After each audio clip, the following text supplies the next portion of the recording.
hukum, loh iya tunggu dong 32 tahun. Nah kita banyak yang nunggu gini, jutaan hektar hutan dalam proyek RT RW yang terkait dengan RT RW dan sebagainya itu juga itu terjadinya masa lalu, tidak sekarang, tapi kita kan harus menanggung beban karena itu diberikan sampai waktu tertentu. Freeport yang sering saya contohkan, Freeport itu kan milik kita. Tapi sahamnya yang paling besar Freeport. Ketika pemerintah mau ambil nggak bisa, itu sudah berdasar keputusan dari pemerintah yang sah. Kapan? Kan berarti sejak tahun berapa gitu. Nah tapi pada waktu itu sebelum masa pemberian izin habis, 10 tahun sebelum masa pemberian izin habis itu sudah diperpanjang. Sehingga kita masanya habis, loh saya sudah punya perpanjangan. Makanya kita baru bisa menyelesaikan Pak Jokowi itu tahun 2016. Sesudah masanya mau memperpanjang 10 tahun sebelum memperpanjang lagi, Pak Jokowi nggak mau. Udah, sekarang kita ambil saham 51% gitu. Jadi, saudara, gambaran-gambaran tanah dikuasai oleh orang secara tidak benar itu, ya itu kan pemberian yang sah oleh negara di masa lalu. Tapi kita kan tidak boleh menyalah-nyalahkan masa lalu. Saya hanya menjelaskan, saya tidak menyalahkan. Pada saat itu mungkin itu diperlukan untuk keperluan mengundang investor, silakan aja. Tetapi jangan katakan bahwa itu diobral sekarang, hanya itu saja yang ingin saya katakan. Kemarin saya baru membatalkan MOU antara pemerintah Maluku Utara dengan PT Leadership Island Indonesia. Leadership Islands Indonesia itu kantornya berpusat di Bali. Menyewa tanah untuk dijadikan wisata lingkungan. Namanya Pulau Widi, Kepulauan Widi. Nah, ribut kan? Kita tidak tahu, semula ada di YouTube, lalu media ribut. Loh, apa betul ada seperti itu? Lalu tudingannya pemerintah menjual pulau karena PT LI ini membuat iklan ya untuk menjual pulau. Gitu. Untuk sale gitu. Di pulau itu. Ya kita undang. Loh, Anda kan tidak boleh menjual pulau. Gitu. Dia menjelaskannya itu ini mau menjual saham perusahaan. Ya enggak boleh juga. Karena apa? Karena kemudian hak pengelolaan itu bisa berpindah kalau saham boleh dijual begitu. Padahal diberikan ke itu dengan syarat-syarat tertentu. Dan sesudah dibaca juga itu melanggar hukum. Satu, prosedurnya salah. Seharusnya izin untuk pengembangan untuk investasi bagi pulau-pulau di Indonesia itu hanya boleh dikeluarkan oleh Menteri KKP. Ini tidak pernah Menteri KKP kita undang, tidak pernah mengeluarkan. Gitu. Dan di situ disebut pemanfaatan pulau, sedangkan kepulauan di Kepulauan Widi itu jumlahnya 140 lebih pulaunya. Tidak disebut pulau yang mana dari 140, masa semuanya? Lalu itulah sebabnya lalu dilelang. MOU-nya juga tidak pernah ditepati. Misalnya dalam 3 tahun sudah akan dibangun dan tidak ditepati, maka kami batalkan. Nah dalam konteks ini pula kami membentuk Satgas, karena ternyata sesudah dipelajari itu kemungkinan banyak pulau lain yang disewakan kepada orang lain. Ini saja nih berdasar laporan Menteri LHK kemarin, PT LII ini yang menyewa yang sekarang ribut itu adalah yang ke-10. Berarti 9 sebelumnya juga sudah menyewa, mengambil, membuat MOU di pulau-pulau lain. Nah itu sebabnya kami akan teliti satu persatu di provinsi itu. Karena tugas kita melindungi seluruh wilayah ini, tidak boleh ada sejengkal pun yang jatuh ke pihak asing. Itu tugas kita yang pokok. Gitu. Kami akan memulai melakukan peninjauan besok ke pulau terluar di Aceh.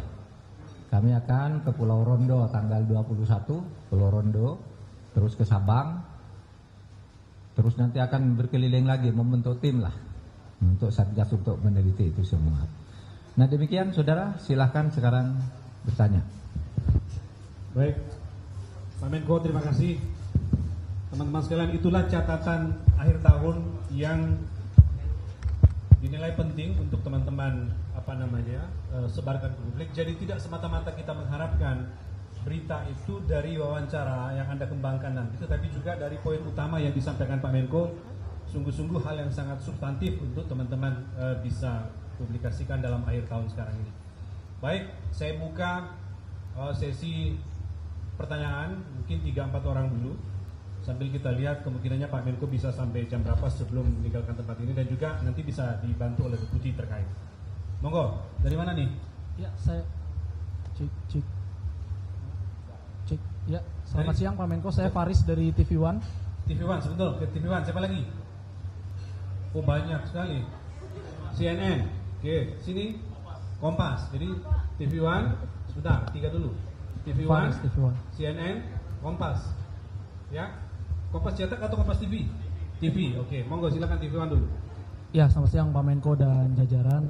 Pak, saya ingin minta tanggapannya terkait pangkat letkol tituler yang diberikan kepada public figure Deddy Corbuzier. Ini kan kalau kita mengacu ke peraturan pemerintah nomor 36 tahun 59 kan diberikan kepada PNS atau pejabat dalam keadaan bahaya dan pertahanan negara. Nah ini kok ke public figure, terus tingkat urgensinya itu sebenarnya semana gitu urgensinya. Sama satu lagi Pak, yang ambigu kemarin saat Bapak menyampaikan statement tentang illegal mining, itu Bapak menyebut ada backingan. Nah itu belum dijelaskan juga ke kita backingan ini apa artinya dan siapa maksud dari Pak Menko. Terima kasih Pak, itu saja. Oke, siapa namanya? Faris dari TV One. Dari TV One, makasih Faris. CNN silakan, CNN.com atau CNN TV? CNN TV, saya Suryo Utomo dari CNN TV, Ya, Pak Menko. Singkat saja soal penegakan HAM nih Pak. Apabila periode Bapak ini sudah berakhir, kemudian namun permasalahan HAM ini belum selesai, apakah ada tanggung jawab yang akan dilimpahkan ke periode pemerintahan berikutnya? Lalu bagaimana tanggapannya Dewan Keamanan PBB ini ketika misalkan pada periode Bapak ini permasalahan HAM ini juga belum selesai? Singkat aja, terima kasih. Oke, terima kasih Mas Suryo. Kompas TV, silakan mic-nya. Ya. Oke, mic supaya yang lain juga bisa mendengarkan. Baik, saya Rangga dari Kompas TV ingin bertanya. Siapa? Rangga dari Kompas TV. Baik, mengenai polisi yang diketahui merupakan wartawan TVRI selama 14 tahun, tanggapan dari Bapak Mahfud seperti apa Pak? Kan polisi masih menginteli bidang wartawan dan juga apakah akan ada teguran kepada pihak kepolisian? Dan satu lagi mengenai kepolisian. Ini yang Kapolsek itu ya? Ya, yang ketahuan jadi wartawan TVRI itu Pak. Sama satu lagi Pak, masih mengenai kepolisian, apakah catatan Bapak mengenai berlangsungnya sidang Sambo hingga saat ini Pak, kasus Sambo secara keseluruhan? Terima kasih. Satu lagi Pak. Oke, Pak Menko minta satu lagi aja. Siapa? Meja belakang. Nah, itu ada perempuan cewek, siapa? Dia, nah ini Kompas nggak apa-apa, Kompas cetak. Tadi Kompas TV silakan. Dian, Kompas cetak. Selamat siang Pak, izin saya Dian dari Harian Kompas. Agak dekat ya. Oh ya oke, buka aja deh. Saya mau bertanya yang pertama soal komitmen pemerintah dalam hal penegakan HAM Pak. Kemarin kan baru saja ada putusan untuk kasus dugaan pelanggaran HAM berat Paniai gitu. Itu kan karena putusannya itu membebaskan satu terdakwa utama, dianggap tidak bisa memberikan rasa keadilan pada korban gitu Pak. Sementara dari sisi dakwaannya jaksa juga dianggap tidak bisa membuktikan kejahatannya itu gitu. Nah ini bagaimana tanggapan pemerintah terkait kinerja Kejaksaan Agung dalam hal mengungkap kasus Paniai ini? Kemudian untuk roadmap-nya penegakan penyelesaian kasus-kasus dugaan pelanggaran HAM berat kedepannya seperti apa Pak? Karena sudah ada tim ini juga ya, tim HAM, PP HAM. Gitu. Itu aja sih Pak pertanyaan saya. Terima kasih. Baik Dian, makasih. Pak Menko ada 4 pertanyaan, ada 4 penanya dengan masing-masing 2 atau 3 pertanyaan. Silakan Pak. Ya, letkol tituler kepada Deddy Corbuzier itu aturannya memang memungkinkan. Itu saja. Urgensinya apa tentu Pak Prabowo lebih tahu, cuma kalau letkol ke bawah itu memang dikeluarkan dengan keputusan Panglima TNI. Pasti itu sudah diperoleh karena Pak Prabowo ya membuat ini pasti sudah ikut aturan-aturan yang itu memang dibolehkan. Soal urgensinya apa ya pasti ada alasannya karena itu dalam kerangka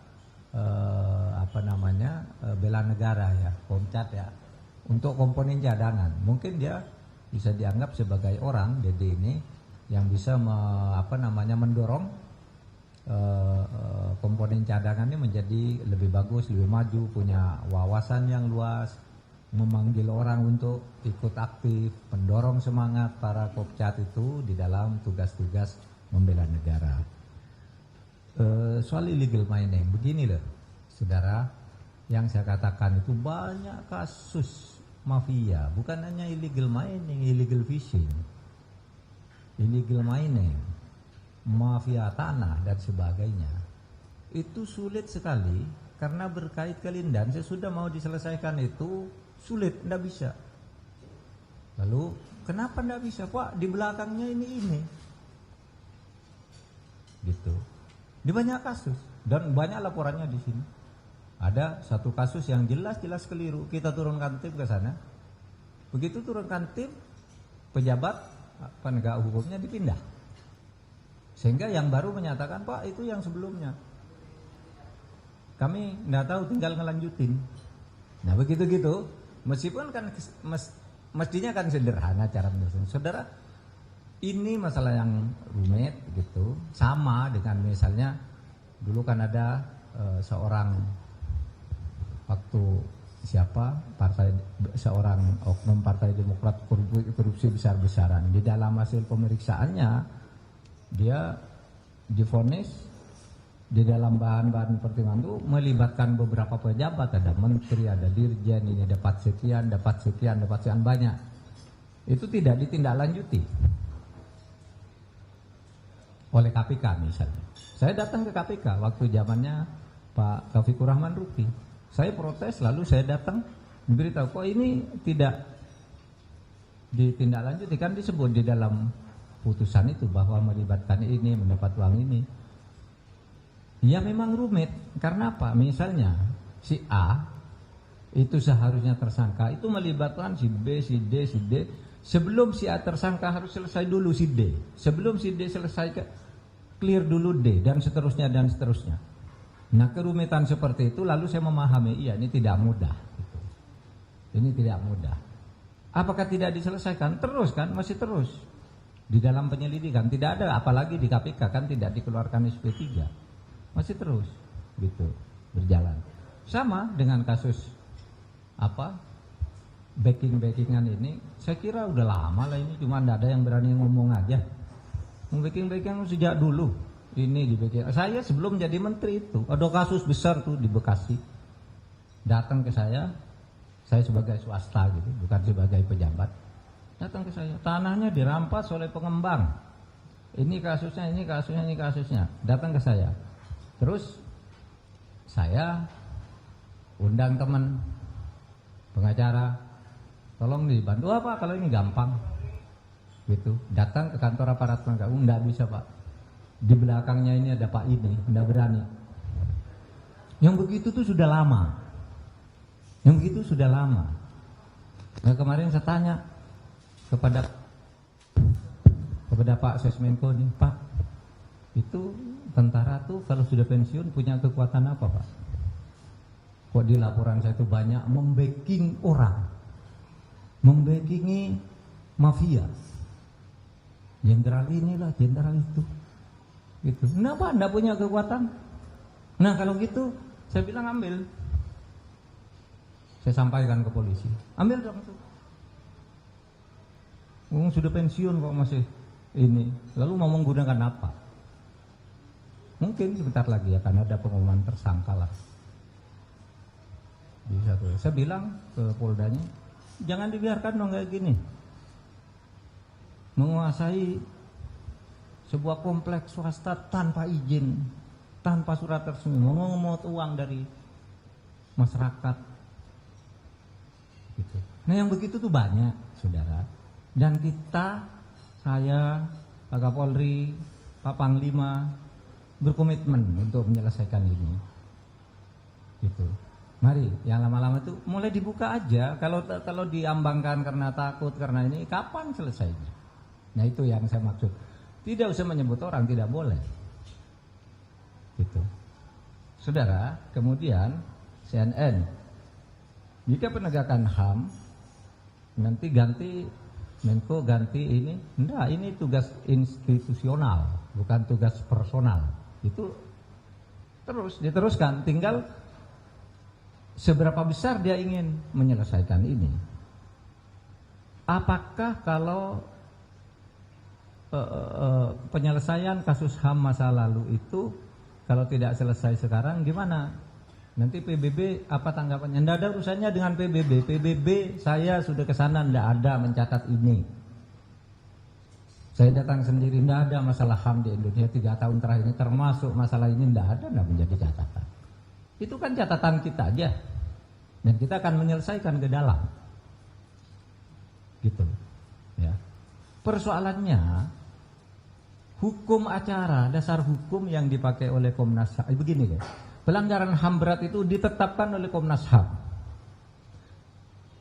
Kalau Komnas HAM sudah menyatakan bahwa ini pelanggaran HAM berat, maka diserahkan ke Jaksa Agung untuk dibawa ke pengadilan. Nah persoalannya hukum acara antara Komnas HAM dan Kejaksaan Agung ini tidak sama. Kejaksaan Agung bilang ini tidak memenuhi syarat di dalam pemeriksaannya. Misalnya kalau dibilang ini pelanggaran HAM berat, bagaimana memberi komando? Kalau ini korbannya, mana visumnya? Nah, dikembalikan berkali-kali oleh Kejaksaan, kembali ke HAM, tolong dong diperbaiki ini. Besoknya dikembalikan lagi, ya tetap itu. Sampai terakhir saya kirim surat sendiri, saya tanda tangan. Tolong dong kalau Anda tidak mau, Komnas HAM bilang aja bahwa hasil penyelidikan kami sudah cukup. Kami tidak bisa menambah lagi. Cukup bikin itu saja. Tidak mau juga. Komnas HAM hanya bilang, ya kalau memang tidak cukup silakan Kejaksaan Agung di SP3. Belum tersangka kok sudah SP3. Di mana mau SP3-kan dulu? Kan harus ditersangkakan dulu. Kalau ditersangkakan dulu, buktinya tidak cukup. Nah itu masalahnya. Oleh sebab itu lalu pemerintah membentuk PP HAM tuh. Udahlah yang pengadilan tuh itu sudah ada pasalnya sendiri biar diatur oleh Kejaksaan Agung dan HAM sampai ketemu jalan tengahnya. Pemerintah lalu membentuk PP HAM. Ya. Penyelesaian pelanggaran HAM masa lalu yang non yudisial. Sekali lagi yang non yudisial ini ya, bukan menghapus yang yudisial. Kita umumkan yang yudisial itu menurut undang-undang tidak bisa dihapus. Yang non yudisial ini apa? Melakukan rehabilitasi psikologis, sosial, dan sebagainya kepada korban-korban di tempat itu. Kalau masih ada keluarganya, ya diberi beasiswa, dibangunkan rumah ibadah, dibangunkan sekolah gitu loh. Karena kerusakan yang terjadi akibat peristiwa-peristiwa itu. Ada yang salah, wah ini menghidupkan pemerintah, ini membuat tiket untuk PKI hidup lagi. Tidak ada hubungannya dengan PKI.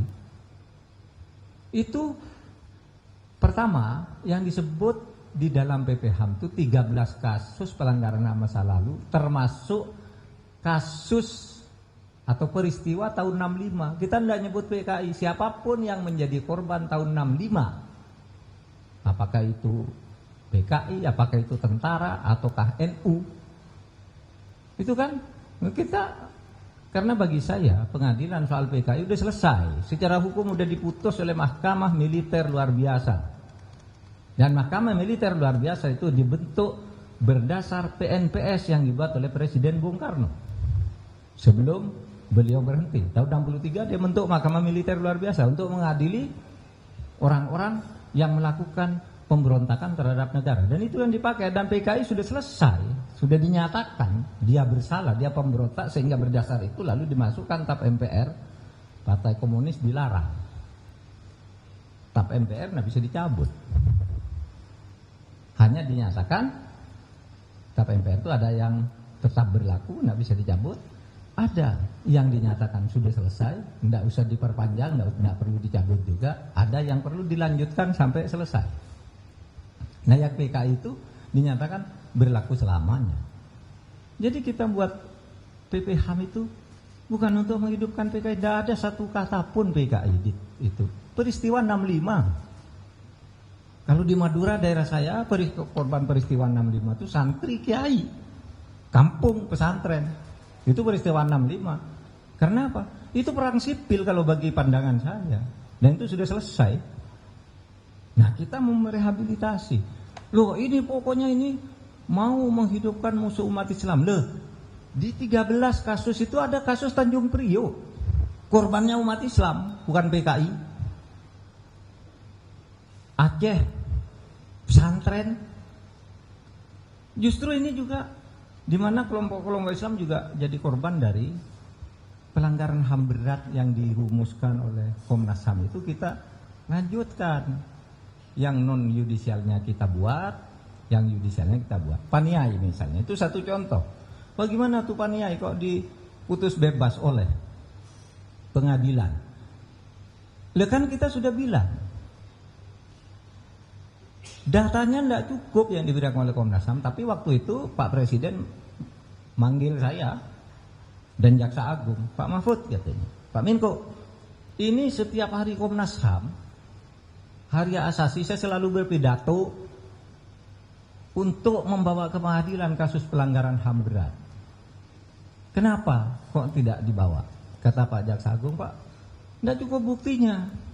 Itu hanya pernyataan pelanggaran HAM terjadi di sini-sini. Pemeriksaannya tidak memenuhi syarat, visum tidak ada, korbannya tidak jelas, pelakunya apa gitu, sehingga kalau dibawa kalah juga. Apa gitu? Iya, tuh yang kasus pasca jajak penyadapan di Timur Timur tuh 34 orang dibebaskan, yang dihukum hanya 2, Guterres dan Abilio, ada satu lagi. Tapi sesudah Guterres dan kawan-kawan naik ke PK, bebas semua, tidak ada satupun. Sama, membuktikannya sulit. Saya tahu kalau dari sudut perasaan itu betul pelanggaran HAM. Tapi kan pengadilan yang mutus. Sehingga Presiden akhirnya memutuskan, udahlah, bawa aja ke pengadilan meskipun kalah. Loh Pak, kata Jaksa Agung, kalau sudah tahu kalah kok ke pengadilan? Enggak, bahwa kita bersungguh-sungguh melaksanakan rekomendasi Komnas HAM. Maka kita coba 4. Susun 4 gitu ya. Wasior, Wamena, Paniai gitu. Sudah disusun kok sulit banget. Menyambung fakta ke fakta untuk menjadi konstruksi sulit. Akhirnya sudah satu aja lah yang terjadi di zaman Pak Jokowi aja. Paniai bawa ke pengadilan, dibebaskan oleh hakim, bebas. Itu bukan pelanggaran HAM berat. Ya itu kejahatan. Gitu. Kan beda cara menyelesaikan. Nah kadang-kadang orang tidak tahu bedanya kejahatan berat dan pelanggaran HAM berat tuh. Padahal itu istilah hukum gitu. Nah saudara, kita akan teruskan. Kalau memang dipaksakan bawa ke pengadilan, ayo pengadilan. Kalau perlu, kalau saya sih, mbok tolong minta tolong lah. Kayak saya dulu waktu ketua MK, kon dituding gini-gini, tolonglah kamu yang nyelidiki, saya beri mandat, cari saya biayai, nggak dapat. Nah sekarang kalau saya berpikir udah tolonglah buatkan berita penuntutan dan pembuktian, buatkan kami yang ngajukan pengadilan gitu. Nah Jaksa Agung nggak bisa. Loh kami berarti kalau sudah tahu kalah kok ke pengadilan tidak profesional jaksa. Berarti jaksa itu aib. Seorang jaksa bawa ke pengadilan kok kalah. Berarti dia tidak bisa menyusun konstruksi tindak pidana. Udah kata Presiden bawa aja, bawa Paniai. Bukti kalah lagi. Udah 38. Oleh sebab itu lalu kita buat PP HAM. Sekarang Saudara sekalian, ya polisi jadi wartawan 12 tahun, saya tidak komentar itu ya. Saya baru baca ini tadi, baru kesini ada polisi jadi mungkin itu nanti yang bisa menjelaskan Intelkam ya. Nah, kalau itu bagian dari intelijen kan kita tidak tahu juga. Dan supaya diingat, intelijen itu mempunyai kewenangan tertentu demi menyelamatkan negara. Mungkin itu ada alasan untuk itu, tapi saya tidak berkomentar. Saya juga tidak tahu namanya. Nah, menurut saya sidang kasus Sambo itu berjalan dengan baik, ya, berjalan dengan baik. Sehingga mari kita ikuti. Hakimnya bagus, pengacaranya baik pengacara Sambo maupun pengacara Eliezer dan yang lain-lain itu juga bagus. Jaksanya sangat bagus, sehingga menurut saya tidak ada yang perlu dicurigai dari kasus ini. Kita tunggu dulu, karena memang ada yang emosi itu. Orang nonton Sambo sidang, kalau siapa ibunya Pak Arief itu korspri saya tuh katanya tiap hari pengen nonton Sambo terus, ketagihan, sehingga TV lain tuh nggak boleh di setel gitu. Sambo terus. Tapi ada juga yang langsung kenapa sih sudah jelas kayak gitu kok nggak langsung dihukum aja sekarang? Ada yang berteriak begitu. Hukum tidak begitu, tunggu dulu. Akan ada proses-proses, mulai dari pembuktian, dengarkan saksi, sesudah itu nanti penuntutan, sesudah itu pembelaan, baru diputus. Itu harus dilalui semua. Kalau itu dilalui tidak sah. Kalau misalnya sekarang kok lama kok diperiksa terus, kan sudah ngaku, sudah jelas, sudah ini. Ya kata Anda, tapi kata hukum tidak. Kalau orang saya masih ingin mengajukan saksi, buka lagi sidangnya. Saya belum selesai, buka lagi sidang. Nah sesudah itu oke, lalu tuntut. Berdasar ini terbukti yang ini, maka dituntut karena terbukti melanggar pasal sekian, hukumannya ini tuntutan. Lalu nanti ada pledoi, bela, salah itu kesimpulannya jaksa, bela lagi. Terus, saudara, sampai pada akhirnya nanti hakim memutuskan. Dari itu nanti diputuskan begini. Nah itu masih perlu waktu, tidak usah buru-buru. Kontinuitas komitmen penegakan HAM saya kira sudah jawab tadi, termasuk soal paniai, termasuk soal PP HAM. Saya kira cukup ya, persis nih Pak, setengah 2. Ya boleh tambah 2 lagi. Ya 2 lagi. Siapa? Sebentar, ini dulu nih. Gita, ya. Siapa? Gita Tribun sama Edi Tempo. Ya, itu dulu. Nanti yang lain sebentar. Ya. Ya Pak Menko masih bisa nunggu dulu. Jadi Tempo ya. Egi, ya kita, Tempo. Egi, silakan. Ya. Selamat siang Pak Menko. Mohon izin, saya mau nanya terkait ini Pak, jeda kemanusiaan di Papua yang diusulkan oleh teman-teman MRP dan masyarakat sipil lainnya di Jenewa sudah disepakati November lalu. Sebenarnya kalau dari Pak Menko sendiri, apakah sudah pernah berkomunikasi dengan teman-teman MRP ini sendiri dan kawan-kawan di sana, dan apa yang disampaikan oleh Bapak saat itu? Kemudian sebenarnya kalau dari pemerintah sendiri, apa keinginan pemerintah terkait penyelesaian konflik di Papua ini dan jeda kemanusiaan ini Pak? Terlebih sekarang kan lagi sedang banyak konflik juga di sana dalam sepekan terakhir ini. Dan sejauh mana kemudian komitmen pemerintah dalam mematuhi protokol yang kemudian nanti dalam jeda kemanusiaan itu. Itu aja, terima kasih. Sebagian tadi sudah dijawab Pak Menko, tapi sisanya tadi nanti biar dijawab lagi. Gita Tribun. Izin Pak, Gita Irawan Pak dari Tribun News. Pertama mau tanya terkait dengan belakangan ini ada kita melihat semacam eskalasi situasi gitu Pak di Papua. Terakhir itu 25 polisi yang disergap sama KKP gitu. Apakah ada evaluasi mungkin dari pemerintah? Sama tadi sama Egi. Ya, berikutnya apa? Yang kedua itu terkait dengan KUHP Pak. Ini masyarakat sipil pesimis Pak kalau misalnya itu untuk dibawa ke JR, ke Mahkamah Konstitusi, karena memang ada beberapa problem etik yang disoroti sama masyarakat sipil gitu Pak. Apakah ada jalan keluar gitu Pak? terkait pemilu, mungkin persiapan terkini gitu ya, karena ini kan sudah masuk babak baru kemarin setelah pengumuman. Dari sisi pemerintah seperti apa Pak persiapannya? Itu aja Pak. Saya tambah satu Pak, Mbak yang TV ini, ya, jilbab, silakan. Yang di tengah yang sambil jadi kamera person, sambil reporter, sambil kamera person, silakan. Izin Pak Menko, saya Cahya dari Antara mau menanyakan, beberapa hari yang lalu pihak Komisi Pemberantasan Korupsi itu menyebutkan bahwa risiko koruptor tertangkap ini masih rendah. Lalu bagaimana pandangan dari Bapak terkait hal tersebut, dan apakah nantinya akan ada evaluasi terkait upaya untuk memberikan efek jera terhadap apa korupsi tertangkap apa? Risiko untuk koruptor tertangkap ini masih rendah. Koruptor tertangkap. Iya. Jumlahnya yang rendah. Iya. Jumlahnya ini masih sedikit sehingga mereka menganggap masih nyaman untuk melakukan tindak pidana tersebut, Pak. Nah, lalu bagaimana pandangan dari Pak Menko, dan apakah nantinya akan ada evaluasi untuk melakukan tindakan sebagai efek jera, Pak? Terima kasih. Oke. Terima kasih. Monggo, Pak. Saudara, jeda kemanusiaan itu melalui konsultasi dengan pemerintah, dengan kami pemerintah. Tetapi Komnas HAM dan MRP itu tidak boleh mengambil keputusan politik. Jadi kita beri surat bahwa jeda kemanusiaan ini didukung oleh pemerintah, dilakukan oleh Komnas HAM dalam rangka mencari jalan penyelesaian damai, kita dukung dengan jaminan resmi yang saya tanda tangani bahwa dia diberi kegebalan dari tindakan polisional dalam kaitan dengan dialog untuk jeda kemanusiaan ini.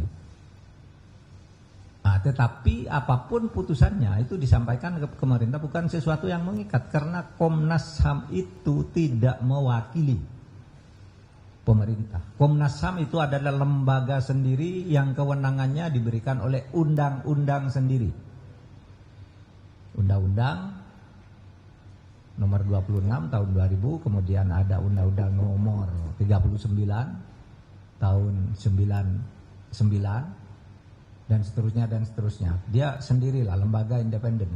Tetapi karena dia mau berdialog dengan pihak Papua yang berbeda pandangannya dalam mengelola negara dengan pemerintah, kita beritahu kenapa, apa dasarnya. Karena pemerintah di dalam penanganan Papua sekarang ini menggunakan pendekatan operasi sipil, pemerintahan sipil dengan pendekatan kesejahteraan dan pembangunan ekonomi. Nah, di sini garis operasi untuk menyelesaikan Papua itu kita sudah mulai membentuk DOB baru, ya, agar rentang kendali bisa lebih mudah kita tangani. Nanti akan melengkapi juga gitu aparat-aparat teritorial yang secara yuridis struktural sama dengan daerah-daerah lain, tentaranya, polisinya, nanti secara bertahap. Kemudian melakukan penggembalaan, pendidikan, pelayanan kesehatan, peribadatan bersama-sama dibantu di situ. Lalu itu semua didasarkan pada dialog-dialog yang konstruktif untuk membangun perdamaian bersama. Dan oleh sebab itu, ya, jeda kemanusiaan yang dihasilkan dari tim dialog yang dibawa oleh Komnas HAM ke Jenewa atau ke Amsterdam, ya nanti kita baca, meskipun ini ternyata sesudah ada dialog malah tidak ada yang menjamin kalau pemerintah tidak melakukan apa-apa karena katanya jeda kemanusiaan. Tapi itu hampir setiap minggu ada sudah 9 kali terjadi dalam 2 bulan terakhir ini. Tapi saya layani itu biar masyarakat tahu bahwa kita ingin dialog sejak dulu. Mereka yang kritik-kritik pemerintah ndak pernah dialog, saya ajak ke sini, yuk kamu semua tuh yang bilang pemerintah ndak dialog, apa usulmu? Ini dialog tanggal sekian yang hadir ini bertahun-tahun tuh dialog. Kita tetap lakukan, oh iya, cuma bilang oh iya. Lalu Pak, kalau begitu cari penengah yang bisa menjembati dialog, menjembatani dialog pemerintah dengan UPM. Oke, siapa yang penengahnya? Bapak mau jadi? Saya angkat, saya bilang. Jadi penengah. Itu PGI ya. Persatuan Gereja-Gereja kan gitu. Bapak harus dialog, cari penengah yang baik. Loh, kami udah cari penengah sejak dulu. Kalau Bapak mau, sekarang juga saya angkat. Siapa tahu jadi penengah. Mereka enggak mau dialog. Ditengahi oleh orang lain. Nah itu loh, baiknya kita itu sudah, ayo dialog. Mau minta anggaran, ayo anggaran, kasih dana khusus gitu. Tapi ya mari kita ini jangan terlalu emosional. Kalau emosi, Pak kok tidak dibabat aja, itu kan gampang aja. Bukan begitu caranya mengelola negara gitu. Dibabat salah, tidak dibabat ya banyak masalah seperti ini. Tapi mari kita pelan-pelan. Ini kita menyelamatkan satu nyawa manusia itu sangat penting dilakukan. Iya, saudara catat aja. Sekarang nih sesudah dia pulang dialog dari Jenewa, malah tiap minggu jadi dan makin kejam. Tuh ada yang sudah dibunuh masih digini-gini kan, diinjak lagi, itu ada videonya.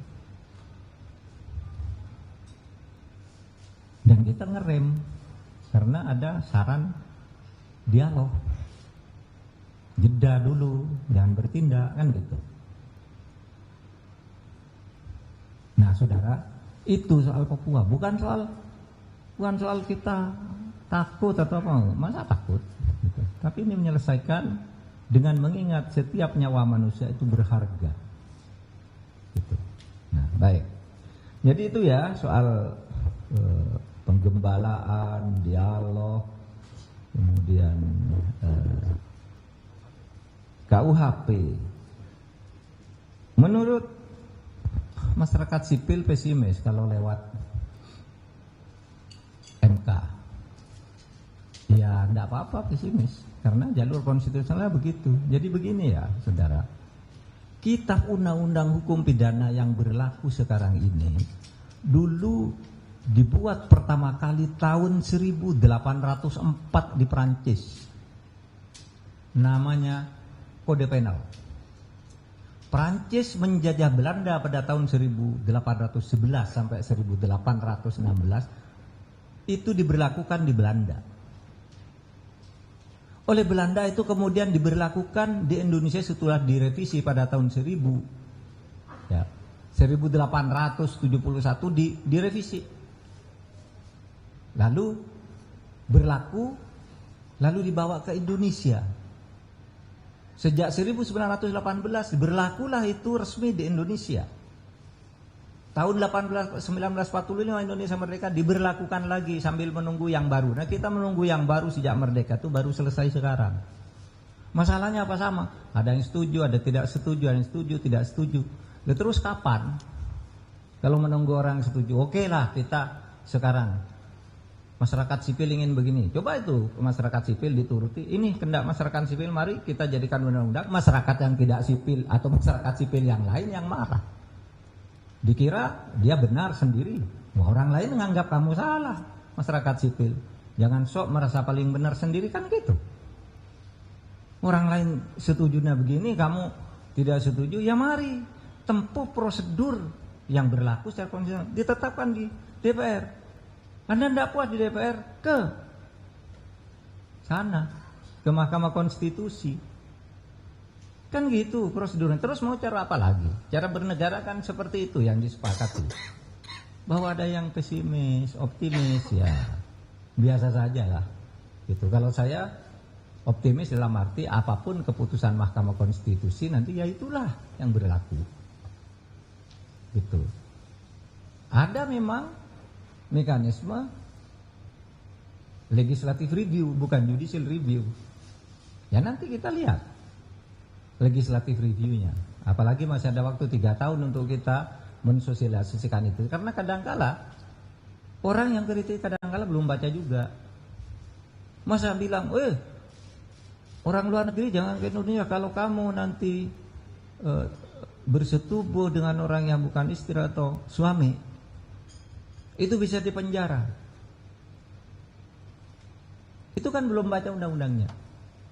Padahal undang-undangnya itu baru diancam hukuman kalau istrinya atau suaminya yang berzina ini, atau anaknya, atau bapaknya kalau anaknya yang berzina, itu mengadu. Loh, orang luar negeri ke sini nggak bawa istri, mau ngadu kemana? Nggak bawa anak, siapa yang ngadu? Bapaknya udah mati, siapa yang mau ngadu? Dan yang terpenting dari itu bukan soal siapa yang mau ngadu, ya sebaiknya jangan berzina, kan gitu. Seruan moral dari kitab undang-undang. Tapi banyak yang belum baca. Gitu. Wah, ini presiden kalau dihina diancam pidana. Agar Presiden Jokowi bisa nangkap orang. Lah ini berlaku sesudah Presiden Jokowi berhenti undang-undang ini. Berlaku tahun 2025, bukan untuk melindungi Pak Jokowi. Kok lalu dituduh itu untuk melindungi Pak Jokowi, untuk menanggapi orang-orang yang kritis. Jadi untuk melindungi Anda yang mau jadi presiden yang akan datang, agar Anda tidak dihina-hina. Kalau Pak Jokowi bilangnya ke saya, kalau saya sih tidak perlu itu, saya tiap hari sudah dihina, tidak menggugat juga, kata Pak Jokowi. Tapi kalau negara butuh, buat itu, dan itu tidak berlaku untuk saya, kan, kata Pak Jokowi. Kok lalu dibilang untuk melindungi rezim, masih 3 tahun lagi berlaku untuk Anda yang menang di tahun 2024 itu nanti, untuk melindungi Anda agar negara ini aman. Oleh sebab itu kalau soal pesimis ke MK, tapi ada yang optimis juga, wah MK itu hebat nanti bisa. Oke, pesimis ya itu jalannya, memang terus mau jalan apa lagi. Terus nanti kita sambil sosialisasi gitu. Indonesia melarang LGBT, tidak ada kriminalisasi terhadap LGBT. Orang tidak baca itu, tidak ada satu pasal pun yang mengatakan barang siapa hidup LGBT diancam hukuman, tidak ada, cari di pasal berapa. Yang ada di situ barang siapa melakukan pelecehan seksual terhadap orang lain, terhadap anak, itu diancam hukum. Pelecehan seksual itu ya bisa LGBT, bisa tidak, bisa orang biasa. Ya, sekarang tuh yang di Jombang itu kan pelecehan seksual orang biasa, tidak LGBT. Nah itu kadang-kala orang belum baca udah ribut. Memang saudara berkepentingan dengan undang-undang pokok pers tentang kritik. Saudara, di undang-undang KUHP ini itu bunyi undang-undang pokok pers yang menyatakan bahwa kritik yang dilakukan oleh masyarakat itu tidak dipidana, itu dicantumkan di undang-undang itu.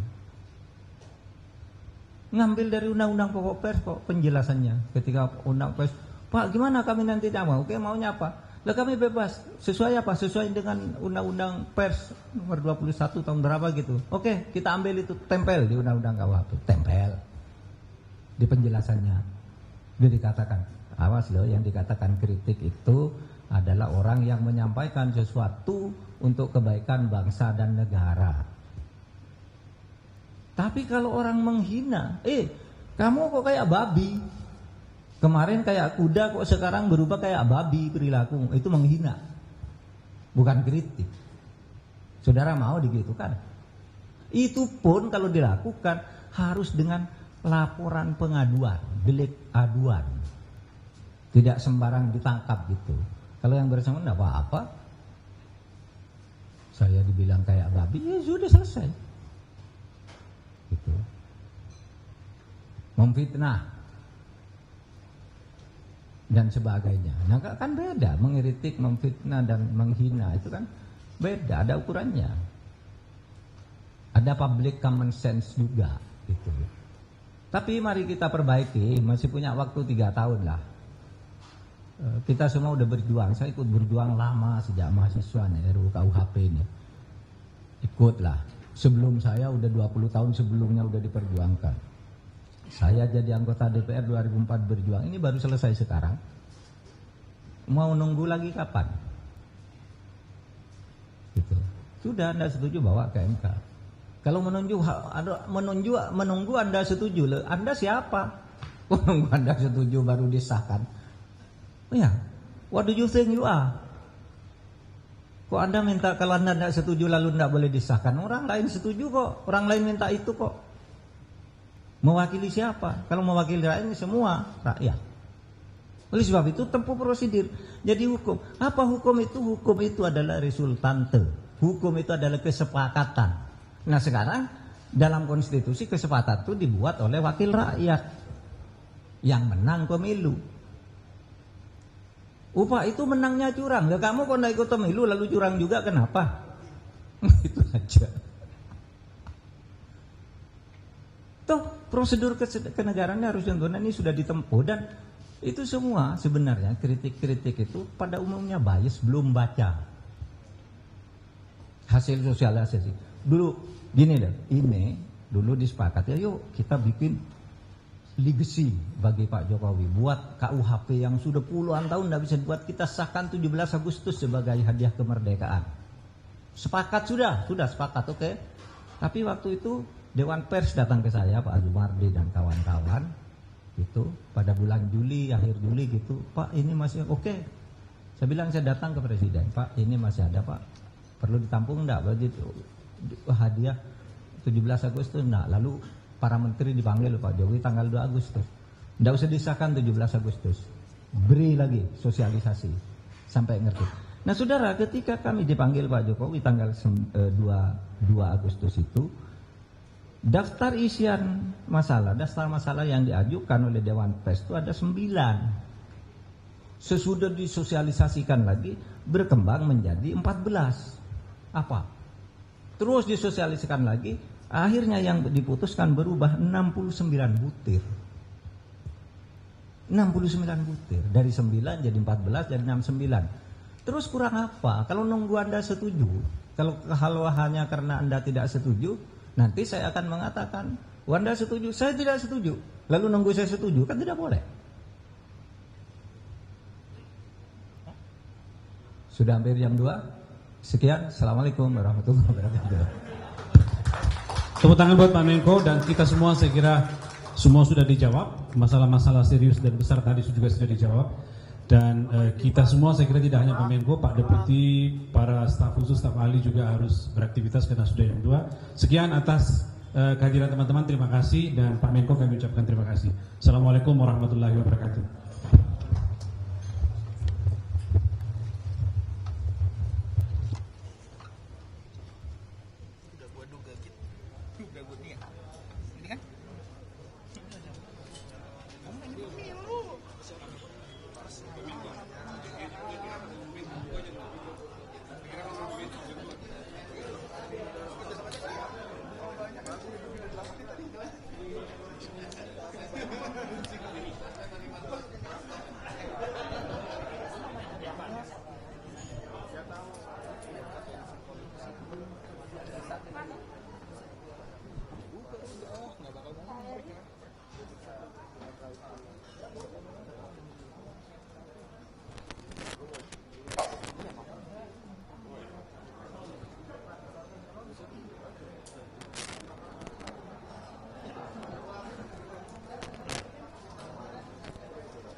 Banyak dibilangin itu tadi. Itu tau gak, gue kepala gue dari 9 itu angle-nya. Gue selalu tahu.